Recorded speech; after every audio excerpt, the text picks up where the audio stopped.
लोकसभा निवडणुकीच्या पार्श्वभूमीवरती Kolhapur police action मोडवर असल्याचं पाहायला मिळत असून स्थानिक गुन्हे शाखेच्या पोलिसांकडून गावठी हटपट्ट्यांसह बेकायदेशीर मद्याच्या वाहतुकीवर कारवाईचा धडाका सुरू आहे।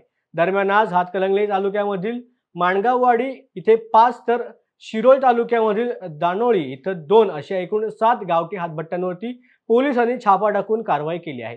यामध्ये 7 जणांविरुद्ध हातकणंगले आणि जयसिंगपूर पोलीस ठाण्यामध्ये गुन्हा दाखल करण्यात आला असून एकूण 92,400 रुपयांचा मुद्देमाल जप्त करून दारू उद्ध्वस्त केली गेली। त्याचबरोबर कोल्हापूर आणि रत्नागिरी मार्गावरील आंबेवाडी नजीक बेकायदेशीर मद्याची वाहतूक करणारी कारवर करवीर पोलिसांनी कारवाई करत 1,70,000चं विदेशी मद्य आणि वाहन असा 5,70,000 रुपयांचा मुद्देमाल जप्त केलाय। या कारवाईमुळे मद्य तस्करांचे धावे दणाणले आहेत।